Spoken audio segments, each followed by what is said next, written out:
Once you have created a location and assigned a device to it, your next step is to create a campaign. To do this, you'll log into your dashboard, click on Campaigns, click on Add New Campaign, and you'll see there's 4 steps. Certain parts of a campaign will need further configuration in other parts of the platform. I will make note of them as I go. In your first step, you'll need to name your campaign. Next, you'll need to assign an SSID. This is the name that users will see on their network list so they know which network they want to connect to.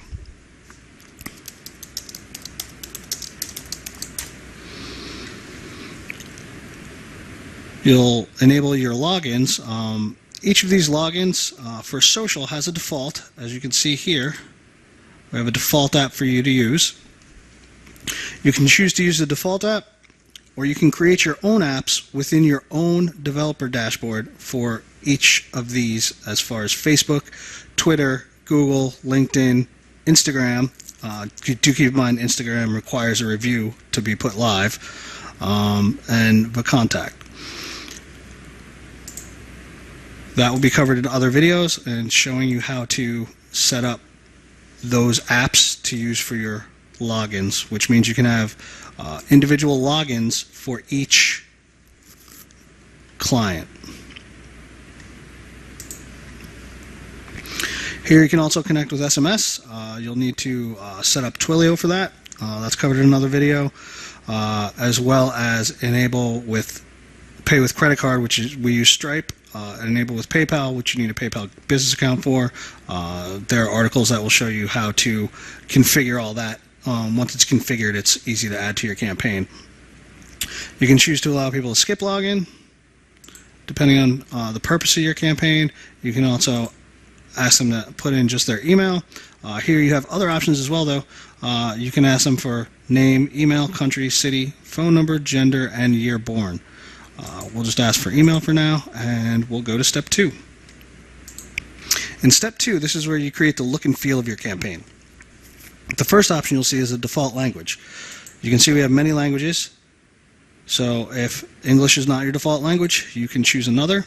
You can also enable campaigns to be multilingual. Here, simply by turning it on, your campaign, as you can see, will get a drop-down box at the top. When a user connects, they can use the drop-down and choose from one of the languages that we have. You can change your text color to whatever you like. Choose a background color. You can also add an image background if you like. Anything that's set for the color background will be negated by an image that you choose. So what we'll do is we'll choose an image and say we're doing this for a coffee shop. There's some nice coffee beans in the background. You can enable a background layer if you like, and you can choose the color and opacity. So if we choose something similar like a brown, and then we can make that really stand out and be solid, or rather see-through. For your header, you can add text and images. You can add links in them if you like. So we can say, welcome to Royal Cup is what we'll call it. And if you like, you can change the text size. You can then add an image. And the image you can just drag and drop.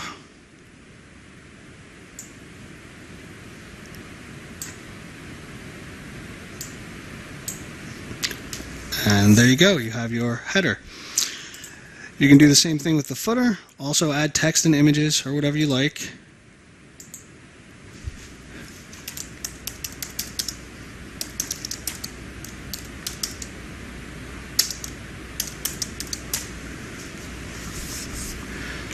You can also put in any analytics and retargeting scripts here.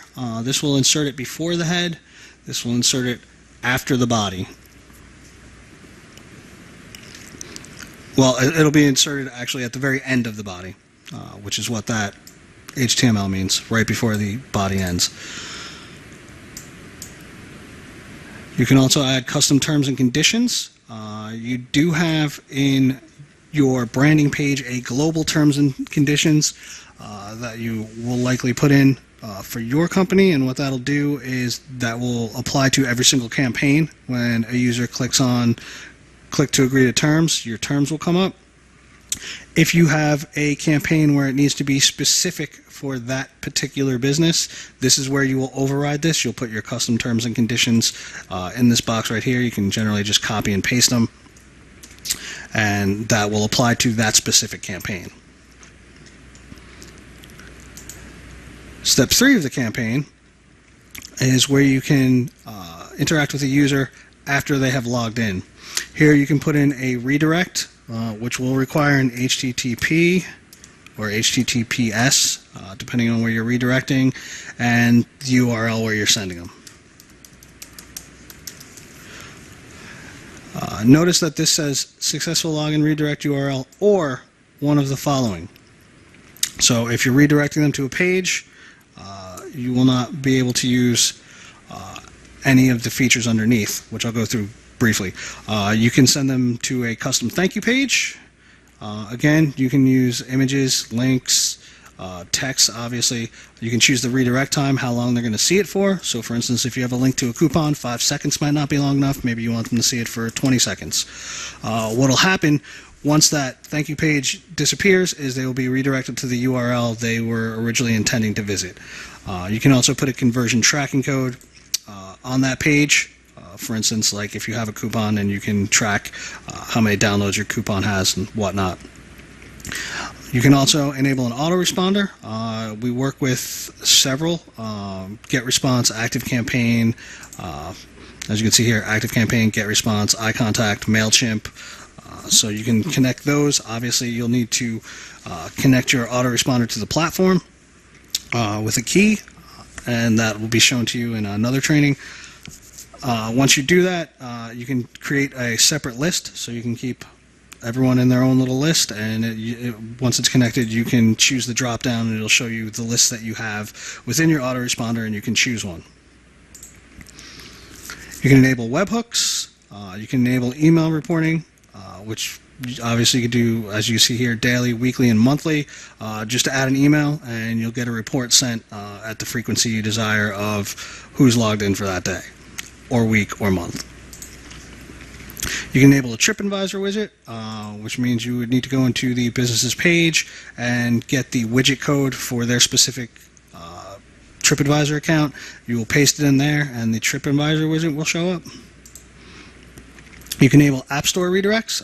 If you're pushing people towards your apps, you can put in your Android URL for your app, your iOS URL for the Apple App Store, or for Windows as well. You can also put in the niche of the business, which you can choose from this rather large list that we have, the type of business that it is.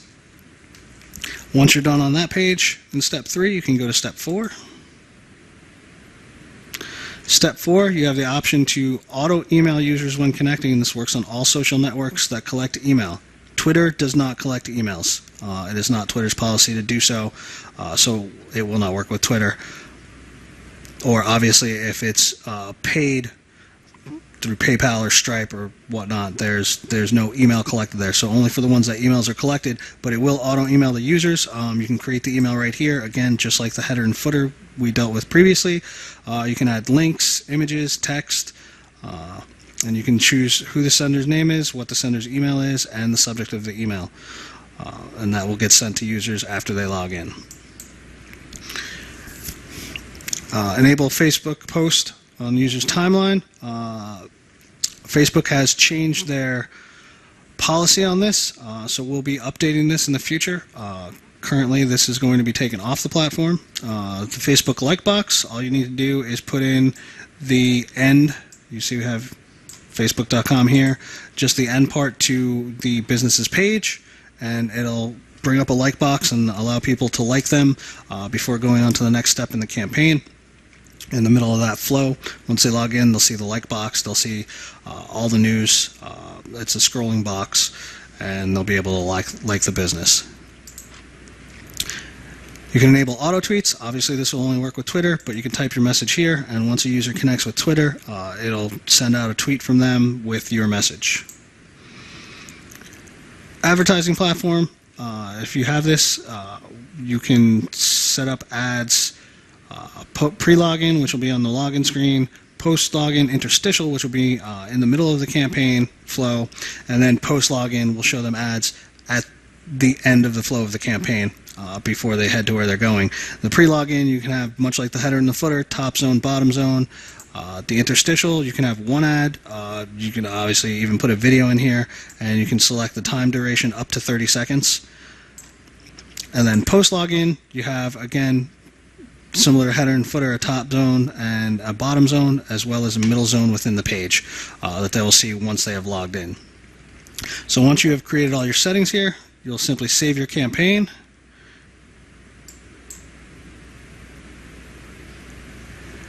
And we call this one demo, and you see there's no location or device assigned.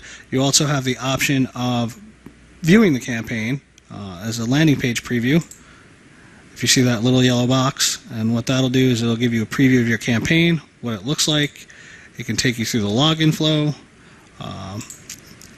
Obviously you can put your email in, and it'll take you through the flow of the campaign so you can see the whole campaign all the way through, which is useful if you want to take the URL for that and email it to a client and have them see kind of what it looks like, how the flow works. Also very good for demonstrations without actually having to connect a device. So seeing that we have no location or no device, generally what you do at this point is you'll go to your location, you'll assign the device, or I'm sorry, you'll assign the campaign, and you should have already have a device connected. And once you do that, I'll show you how that works. Hold on. You'll go to locations, you'll choose your location, you'll edit, you'll choose devices, you'll choose campaigns, you'll choose a campaign to assign. We just did demo.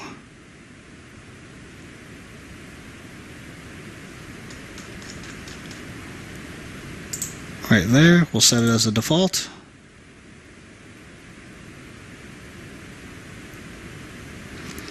Now if we go back to campaigns, we can see that we do have a location and a device assigned. And those are the basics of setting up your campaign and connecting it to your location and device.